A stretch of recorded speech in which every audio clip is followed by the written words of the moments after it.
Assalamualaikum warahmatullahi wabarakatuh. Nama saya Muhammad Andika Ramadan dari kelas 11 IPS 2 akan menjelaskan tentang latar belakang Perang Padri. Sejarah atau latar belakang Perang Padri dimulai pada 1803 ketika orang tersebut yang pulang dari Makkah usai menjalankan ibadah haji. Mereka dikenal dengan nama Haji Miskin, Haji Sumanik, dan Haji Piobang. Seorang ulama bernama Tuan Kunan Rence tertarik untuk ikut andil dan mendukung niatnya ketiga haji yang baru saja pulang dari tanah suci itu. Akhirnya Tuan Kunan Rence bergabung dan mengajak orang-orang lain turut serta. Mereka tergabung dalam kelompok bernama Harimau Nan Salapan. Harimau Nan Salapan meminta pemimpin Kesultanan Paguyuban, Sultan Arifin Muningsyah, dan kerabat kerajaan bernama Tuan Kulintau untuk bergabung dan meninggalkan kebiasaan adat yang tidak sesuai dengan syariat Islam. Yang di Pertuan Paguyuban tampaknya kurang sepakat. Sultan Arifin Muningsyah masih tidak ingin meninggalkan tradisi atau kebiasaan yang telah dijalankan secara adat sejak dulu di Minangkabau. Dikutip dari artikel dalam portal resmi Kabupaten Agam, Sumatera Barat, ada beberapa kebiasaan yang tidak sesuai dengan ajaran Islam, seperti sabung ayam, judi, serta minum minuman keras. Pada masyarakat adat saat itu sudah banyak yang memeluk agama Islam. Kebiasaan ini sebenarnya tidak sesuai dengan mayoritas kaum adat yang beragama Islam. Menanggapi hal ini, kaum padri atau kelompok agama terpaksa menggunakan cara keras untuk mengubah kebiasaan itu sekaligus dengan melaksanakan amar ma'ruf nahi munkar. Sekian dari saya, mohon maaf bila ada kesalahan kata. Wassalamualaikum warahmatullahi wabarakatuh. Assalamualaikum warahmatullahi wabarakatuh. Nama saya Safira Nurul Hidayat. Di sini saya akan menjelaskan proses terjadinya Perang Padri. Perang Padri bisa terjadi dikarenakan adanya pertentangan kaum Padri dan kaum adat. Kronologinya, Perang Padri mulai terjadi pada tahun 1821, di mana pasukan Belanda mulai berani menduduki beberapa wilayah di Sumatera Barat dan mengawali peperangan. Perang tersebut berlangsung hingga 1825. Tak berhenti di situ, Perang Padri kedua kembali terjadi dengan strategi serangan kaum Padri ke pos-pos Belanda di Sumawang, Sulit Air, 6 Kota, Rau, dan Tanjung Alam. Pada tanggal 22 Januari 1824, Perang Padri diberhentikan dengan perjanjian damai di Bonjol. Namun, perjanjian tersebut dilanggar oleh Belanda, sehingga memicu peperangan kembali. Kaum Padri yang melakukan perjanjian perdamaian kembali pada tanggal 15 November 1825 untuk menghentikan perang. Namun, perjanjian tersebut dilakukan Belanda hanya untuk berfokus pada perang Diponegoro di Jawa.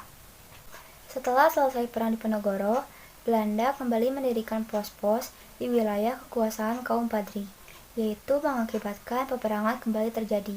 Namanya Peperangan Jilid 2. Peperangan tersebut terjadi di tahun 1830 sampai 1837. Akhirnya peperangan terhenti setelah pemimpin perang yakni Tuan Kunan Alahan menyerah.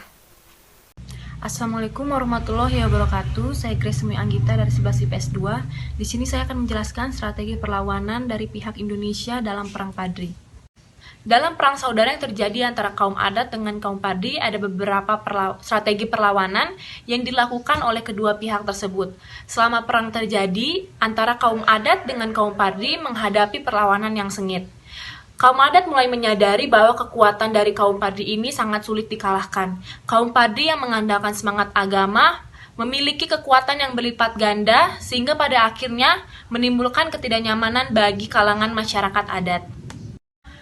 Karena merasa terdesak dan kewalahan melawan kaum Padri, akhirnya kaum adat meminta bantuan pihak Belanda untuk menyusun strategi dengan menandatangani perjanjian penyerahan Minangkabau kepada Belanda. Padahal pada saat itu mereka tidak lagi memiliki kekuasaan real terhadap daerah tersebut. Tak lama dari itu, serangan pertama Belanda dilakukan kepada kaum Padri. Serangan tersebut dapat memukul mundur kaum Padri dari Pagaruyung. Kemudian selanjutnya ada strategi kaum Padri dalam melawan serangan dari Belanda. Kekalahan Padri oleh Belanda membuat Padri mengatur kembali strategi dan mengevaluasi perjuangan yang mereka lakukan. Dalam hal ini, kaum Padri mundur ke wilayah Lintau untuk mengatur ulang strategi. Pertarungan berlanjut dan Padri telah berhasil menerapkan strategi yang lebih baik. Pada tanggal 10 Juni tahun 1822, kaum Padri menghadang pergerakan pasukan Raaf di Tanjung Alam, namun sayangnya pasukan Belanda dapat terus melaju ke Luak Agam. Pada tanggal 14 Agustus tahun 1822 dalam pertempuran di Baso, Kapten Givonet menderita luka berat dan akhirnya meninggal dunia pada 5 September tahun 1822. Di bawah kepemimpinan Tuanku Nanrence, pada akhirnya Padri berhasil mendorong Belanda kembali ke Batu Sangkar. Keterlibatan Belanda dinilai membuat keadaan semakin kacau dan rumit, karena pada akhirnya Belanda mulai ikut mencampuri urusan kaum adat. Pada tahun 1833, pada akhirnya kaum adat memilih untuk bergabung dengan kaum Padri dan bersama-sama berjuang melawan Belanda. Menyadari hal itu, kini Belanda bukan hanya menghadapi kaum Padri saja, tetapi secara semua warga Minangkabau. Sebagai benteng pertahanan dan pusat komando pasukan Padri, dibangunlah Benteng Bonjol yang dibangun oleh Malen Basa dengan 5.000 pengikutnya atas perintah gurunya yaitu Tuanku Nanrence. Benteng Bonjol ini terletak di atas bukit yang hampir tegak lurus ke atas, dikenal dengan nama Bukit Tajadi. Tidak begitu jauh dari benteng ini mengalir Batang Alahan Panjang, suatu sungai di tengah lembah dengan arus yang deras berliku-liku dari utara ke selatan. Benteng ini benar wujud bidang 4 panjang, 3 bidangnya dikelilingi oleh dinding pertahanan 2 lapis setinggi 3 meter. Di selang-selang kedua lapis dinding dihasilkan parit yang dalam dengan luas 4 meter.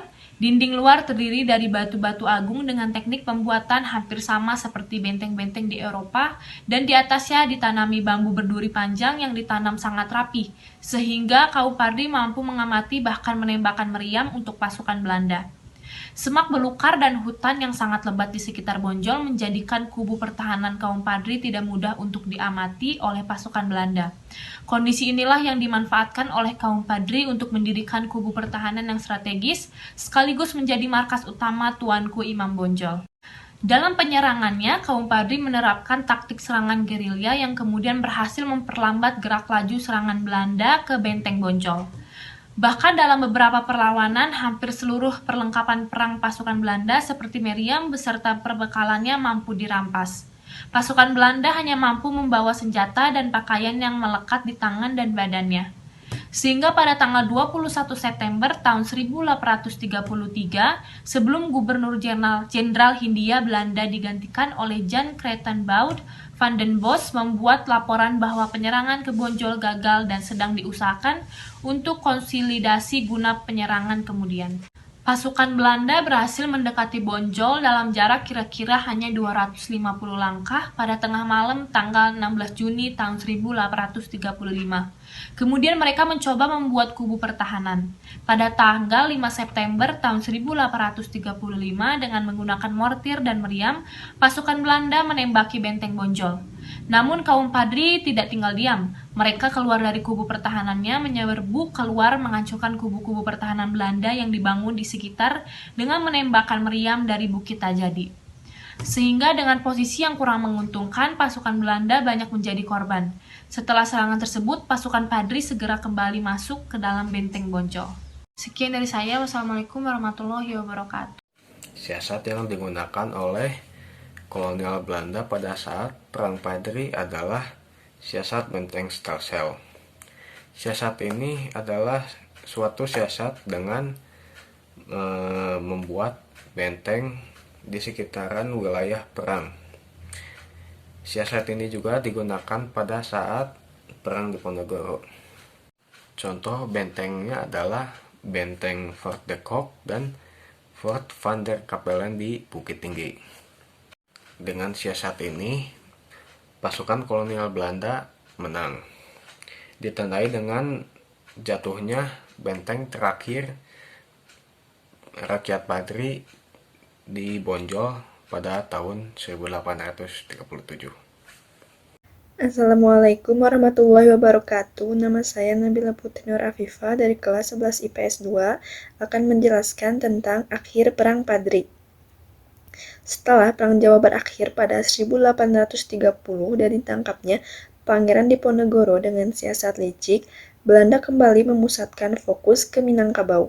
Pasukan kolonial membangun benteng di bukit tinggi bernama Fort de Kock. Pada 11 Januari 1833, pertahanan Belanda diserang oleh pasukan gabungan kaum Padri dan kaum adat. Menyadari hal tersebut, Belanda mengatur siasat kembali. Belanda berdalih bahwa kedatangan mereka hanya untuk berdagang dan menjaga keamanan dengan rakyat Minangkabau. Lagi-lagi, Belanda menerapkan siasat licik yang berujung pada penangkapan Tuanku Imam Bonjol pada 1837, yang kemudian beliau diasingkan ke Cianjur, Ambon, lalu Minahasa hingga wafat di sana. Perang kembali berkobar. Kali ini Belanda lebih unggul dan pada 1838 berhasil menembus pertahanan terakhir rakyat Minangkabau di Dalu-Dalu yang dipimpin oleh Tuanku Tambusai. Tuanku Tambusai dan beberapa pengikutnya yang selamat pergi ke Negeri Sembilan di Semenanjung Malaya. Kehilangan banyak tokoh pemimpin, kekuatan Minangkabau pun melemah dan Belanda pun berkuasa setelah memenangkan Perang Padri ini.